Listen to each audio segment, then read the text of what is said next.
ये आकाशवाणी है। प्रस्तुत है कार्यक्रम सुर्खियों में। इसके अंतर्गत सुनिए हरियाणा में विधानसभा चुनाव पर चर्चा। इसमें भाग ले रहे हैं राजनीतिक विश्लेषक जयंतो रॉय चौधरी। कार्यक्रम का संचालन कर रहे हैं स्पर्श सक्सेना। नमस्कार श्रोताओं, आज के कार्यक्रम में आपका स्वागत है। हरियाणा की 90 सीटों पर आज एक ही चरण में चुनाव संपन्न हुए, जहां 2 करोड़ से अधिक मतदाताओं ने 90 सदस्यों के लिए विधानसभा के चुनावों में अपने मताधिकार का प्रयोग किया।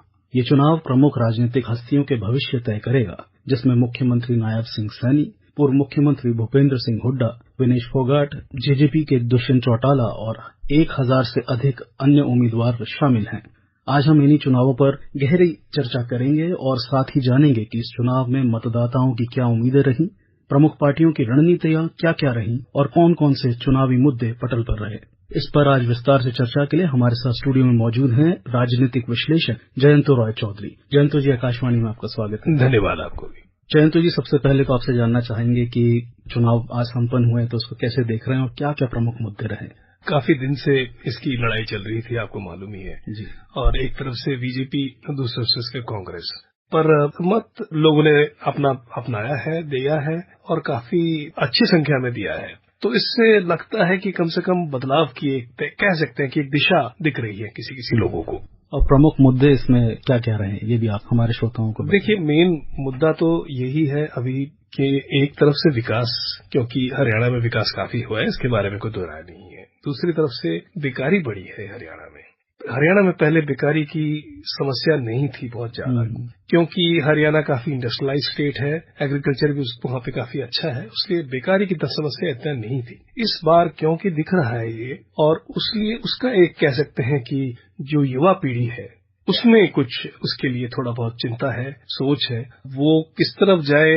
वादे दोनों तरफ से मिले हैं कि इनके लिए इतना नौकरियां बनाई जाएगी, तो वो किस तरफ झुकेंगे वो देखने पड़ेगा। और उन्हीं का वोट एक्चुअली कह सकते हैं एक तरीके से डिसाइसिव वोट रहेगा। तो ये एक बड़ा मुद्दा रहेगा। युवा पीढ़ी की क्या सोच है, वो बहुत बड़ा एक मुद्दा रहेगा, किस तरफ आपका पल्ला भारी हो। और हरियाणा विधानसभा चुनावों के लेकर हमारे संवाददाता अश्विनी कुमार शर्मा क्या जानकारी लाए हैं, आइए सुनते हैं। हरियाणा में विधानसभा आम चुनाव के लिए मतदान संपन्न हो गया है। अब तक 61% से अधिक मतदान दर्ज किया गया है। मतदान को लेकर युवाओं, बुजुर्गों और दिव्यांगों में भी खासा उत्साह देखा गया। 100 वर्ष से अधिक आयु के बुजुर्गों ने मतदान केंद्र पर जाकर मतदान किया। मतदान के लिए कुल 20,632 मतदान केंद्र बनाए गए और सभी मतदान केंद्रों पर सुरक्षा के पर्याप्त प्रबंध किए गए। चप्पे चप्पे पर पुलिस और सुरक्षा बलों की कड़ी नजर रही। विभिन्न प्रसिद्ध हस्तियों, खिलाड़ियों और राजनेताओं ने अपने मताधिकार का प्रयोग किया और दिन भर लोगों को मतदान के लिए प्रेरित किया। आज हरियाणा विधानसभा चुनाव लड़ रहे 1031 उम्मीदवारों का राजनीतिक भविष्य ईवीएम में बंद हो गया, जिसका खुलासा अब मतगणना के दिन 8 जून को होगा। जयंत जी, युवा पीढ़ी की आपने बात की, क्या एम्प्लॉयमेंट एक इशू है, क्योंकि युवाओं के बीच ये मुद्दा बहुत जोर पकड़ता है। एम्प्लॉयमेंट सबसे बड़ी इशू है उनके लिए, क्योंकि पढ़े लिखे बेकार हैं बहुत ज्यादा, और वो सोचते हैं कि हमारे लिए क्या है। तो आप या तो उनका स्किल डेवलपमेंट करके उनको आप किसी तरफ नौकरी दें, या आप उनके लिए आप अगर स्किल डेवलपमेंट करके ही या एंटरप्रेन्योरियल डेवलपमेंट करके उनको एंटरप्रेन्योर बनाए। क्योंकि हम जिन सेक्टर्स में, मैन्युफैक्चरिंग सेक्टर्स में इस वक्त पैसे लगा रहे हैं, वो ज्यादातर सेक्टर्स कैपिटल इंटेंसिव है। वहां पे आपको रोजगार कम दिखेगा। आप चिप मैन्युफैक्चरिंग पकड़ो या आप इलेक्ट्रिकल व्हीकल्स पकड़ो, ये सारे बहुत ज्यादा लेबर इंटेंसिव उतना नहीं है जितना ना ये कैपिटल इंटेंसिव है। तो उसीलिए नए पीढ़ी का अगर आप सोच रहे हैं, ये जरूर इससे अट्रैक्टेड होते हैं, परंतु साथ ही साथ में इनको नौकरी भी चाहिए। तो वो एक बड़ी बात है, एक बड़ी मुद्दा है। अगर हम बात करें पिछले विधानसभा चुनावों की जो 2019 में हुए थे, तो वोटर टर्नआउट किस तरीके का आप देख रहे हैं, कितने लोग बाहर निकल रहे हैं वोट के लिए? और अभी तक आपके पास जो वोटर टर्नआउट है वो मोटा मोटी पिछले बार के करीबन है।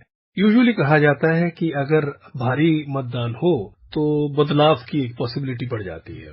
और हाल ही में लोकसभा जब चुनाव हुए तो उसके मुकाबले लोकसभा चुनाव में जो वोटिंग परसेंटेज रहा या जो वोटर टर्नआउट रहा, उसके मुकाबले इस बार ज्यादा बेहतर या कैसा प्रदर्शन रहा? मुझे लगता है कि उतना ही रहेगा, क्योंकि पिछले बार की जो लोकसभा चुनाव थे वो भी बहुत महत्वपूर्ण थे और वहां पे भी काफी आपने देखा ही था कि टक्कर का लड़ाई था। तो ये मुझे लगता है कि वैसे ही रहेगा। ये इलेक्शन में कोई कम दिलचस्पी नहीं है लोगों को। कुछ एक आध जगह की सिवाय बाकी हर जगह में वोटर टर्नआउट अच्छा है। आपको मालूम ही है कि गुरुग्राम में वोटर टर्नआउट उतनी अच्छी कभी भी नहीं रही है, इस बार भी शायद ना रहे, क्योंकि गुरुग्राम और मोर और लेस अब एक अर्बन पॉकेट बन गया है, दिल्ली का एक हिस्सा कह सकते हैं। और उसी अगर आप 5 बजे का वोटर टर्नआउट देखें तो 60 के ऊपर जा रहा है जी। तो काफी मतदान काफी आपका भारी संख्या में होने लग गया है जी। विमेन पार्टिसिपेशन, महिलाओं की कितनी भागीदारी रही है इस बार? नहीं, महिलाओं की इक्वल पार्टिसिपेशन रही है। ये उस पहले जैसे इलेक्शंस नहीं है। हरियाणा में पहले जैसे कहा जाता था कि मतदान जो है वो पुरुष तय करता है कि क्या होगा जी। और उनकी घर की लड़कियां हैं वो उनको फॉलो करती थी, वो चीज चली गई है। हरियाणा काफी डेवलप्ड हो गया है। हरियाणा में वुमेन पावर काफी विकसित है। आपने देखा ये पोगट महतो साहब भी खड़ी हुई है जी, बिल्कुल। तो ये अपने में कह सकते हैं कि वुमेन्स एम्पावरमेंट है, पार्टी के विशेष से नहीं, ये अपने से हुआ है। हरियाणा में एक सोशियोलॉजिकल चेंज आई है जो बेहतर के लिए है। और उसके लिए आप सोच सकते हैं कि आज के तारीख में ऐसा हो सकता है कि पुरुष एक तरफ वोट दे और महिला उसी परिवार का दूसरी तरफ वोट दे। फर्स्ट टाइम वोटर जो हैं, जो अब पहली बार वोट डालने जा रहे हैं या मे बी जिन्होंने लोकसभा चुनावों में वोट डाला, उनकी क्या क्या अपेक्षाएं हैं? देखिए, जैसे कहा कि युवा पीढ़ी की जो अपेक्षा है वही फर्स्ट टाइम वोटर्स की है। उनका सोच ये है कि किस तरह से वो अपना या तो अपना कारोबार कर पाए या अपना कुछ न कुछ वो कहीं न कहीं उनको नौकरी मिले, क्योंकि कृषि में अब हमारी जो कैपेसिटी है हरियाणा में लेबर को लेने के लिए वो बहुत सीमित है। काफी हद तक मैकेनाइजेशन हो चुका है और फार्म साइजेस भी काफी घट गए हैं। ये छोटे फार्म हो गए अब, तो वहां पे बहुत सारे लोग जो नौकरी करेंगे, काम करेंगे, वो हो नहीं पा रहा है। तो आपको उसी लिए बाहर, खेती के बाहर आपको सोचने पड़ेगा और देखने भी पड़ेगा जी। किसानों के जो जयंत जी मुद्दे रहे, उसके लिए डिफरेंट पार्टीज के क्या प्रोमिसेस रहे? सभी ने बोला है कि किसानों के जो फसल की जो कह सकते हैं आप बीमा हो या फसल की जो भरपाई हो वो अच्छी तरह से देंगे। सिर्फ युवा पीढ़ी की बात कर रहे थे, युवा पीढ़ी सिर्फ नहीं, इसमें आप कह सकते हैं किसानों का भी एक बड़ा अंश रहेगा जो भी जिस तरह से भी वोट जाए। और वहां पे जैसे मैंने पहले भी कहा कि जातिवाद सिर्फ एकमात्र रास्ता नहीं रहेगा वोट के बदलाव लाने में। कृषि की जो समस्याएं हैं, खास तौर से कि उनको पूरी पैसे नहीं मिलते, उनके फसल के दाम ठीक से नहीं मिलते, बिचौलियां बहुत ज्यादा है, वो समस्याएं इस बार हर इलेक्शन रैली में उठा है और नेचुरली उसका एक गूंज आपको इलेक्शन के रिजल्ट में भी दिखेगा। तो किसान, युवा पीढ़ी, ये दो आप कह सकते हैं कि बहुत बड़ा डिसाइडिंग फैक्टर रहेगा। पर आपको याद रखना पड़ेगा कि Haryana is also an industrial state और वहां पे जो वर्कर है उनका संख्या कुछ कम नहीं है और वो ज्यादातर वर्कर्स जो हैं वहीं पर रजिस्टर्ड वोटर्स हैं, हरियाणा के रजिस्टर्ड वोटर्स हैं, न कि बाहर के हैं। तो वो क्योंकि इस बार जैसे हमने पहले भी बात की है कि 2020 के बाद एक कह सकते हैं मैन्युफैक्चरिंग सेक्टर में कुछ डिप हुआ है, तो उसका एक इफेक्ट अभी भी लॉन्ग टर्म इफेक्ट रहा है। वर्कर की इनकम में बहुत ज्यादा बढ़त नहीं हो रही है, जितना इन्फ्लेशन का रेट है उतना शायद उनको इंक्रीमेंट भी नहीं मिल रहा है, नौकरियों की तंगी है थोड़ी बहुत। तो ये सब फैक्टर्स भी आगे आएंगी इलेक्शंस के वक्त में। नेचुरली ये फैक्टर्स को दोनों तरफ से एड्रेस करने की कोशिश की जाती है। लोकसभा के जो चुनावों के नतीजे रहे, उसका कितना रोल रहेगा इन चुनावों में? नहीं, स्टेट इलेक्शंस पे कुछ न कुछ तो नेशनल इलेक्शंस के एक असर पड़ता है, पर संपूर्ण तरीके से नहीं पड़ता है। स्टेट्स के अपने मुद्दे होते हैं और नेशन के अपने मुद्दे होते हैं।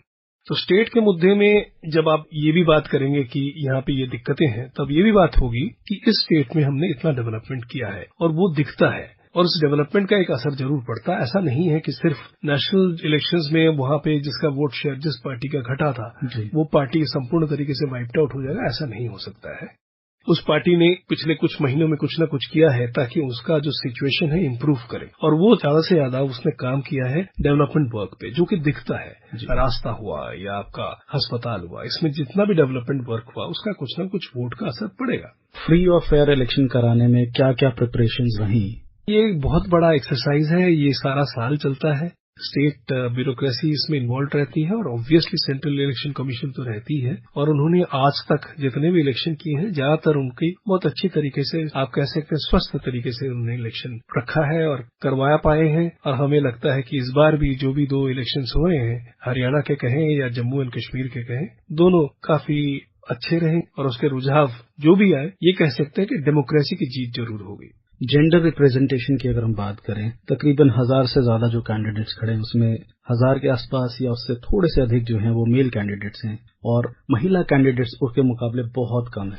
इसको कैसे देख रहे हैं? देखिए, नॉर्दर्न इंडिया में खास तौर से ये एक पुरानी सोच है जिसके लिए वेरियस पार्टीज कोशिश की है तोड़ने के लिए, कुछ कुछ वुमेन रिप्रेजेंटेशन देने के लिए, परंतु ये अभी तक संपूर्ण तरीके से नहीं हुआ है जी। एक कह सकते हैं एक फॉर्मूला, पहले से विनिंग फॉर्मूला जो भी है उसी को वो अपनाते रहते हैं और उस फॉर्मूला के हिसाब से कह सकते हैं कि मेल कैंडिडेट्स की संख्या ज्यादा रहती है। साथ ही साथ में जो इंडिपेंडेंट कैंडिडेट्स खड़े होते हैं, जिनका संख्या आप बोल रहे हैं 1000 जब कह रहे हैं, तो वो ज्यादातर मेन होते हैं, वुमेन नहीं होते हैं। उसीलिए आपको लगता है कि वुमेन कैंडिडेट्स कम है। वुमेन कैंडिडेट्स अगर आप दोनों पार्टियां का देखें, उनका रिप्रेजेंटेशन बहुत बुरा नहीं है, अच्छा है, परंतु जब आप संपूर्ण तरीके से कैंडिडेचर का लिस्ट लेते हैं तो उसमें मेल कैंडिडेट्स का संख्या ज्यादा रहता है। कौन कौन सी प्रमुख सीटें हैं जहां पर वोटर टर्नआउट काफी अच्छा रहा और लोग बढ़ बढ़ के वोट डालने निकले? देखिए, रूरल हरियाणा जो है संपूर्ण तरीके से आप पंजाब की बॉर्डर से लेकर दिल्ली के बॉर्डर तक हर जगह में आपका टर्नआउट बहुत अच्छा रहा है। ऐसा नहीं रहा है कि टर्नआउट कम हो, सिर्फ टर्नआउट कुछ अर्बन पॉकेट्स में आपका टर्नआउट कम है, खासतौर से दिल्ली के निकटतम जो जगह है जहाँ पे आपकी बहुत ऑर्गेनाइजेशन हुई है और वहाँ पे लोग एक्चुअली जो मध्य वर्ग के जो लोग हैं उनको उतनी इंटरेस्ट नहीं रहती है और इलेक्शन का दिन को वो छुट्टी के हिसाब से मानते हैं। तो ये एक प्रॉब्लम आ गई है हमारे देश में, परंतु अभी भी हरियाणा कम्प्लीटली अर्बनाइज नहीं हुआ है, यद्यपि हरियाणा में अर्बनाइजेशन की रेट बहुत हाई है। और दूसरी बात जो मैंने कहा कि जहाँ पे अर्बन पॉकेट्स में इंडस्ट्रियल वर्कर्स रहते हैं वहाँ पे वोटिंग परसेंटेजेस नॉर्मली हाई होती है और वो इस बार भी यहाँ पे भी हरियाणा में दिख रहा है साफ तौर से कि इंडस्ट्रियल पॉकेट्स में वोटिंग परसेंटेजेस काफी हाई रही है।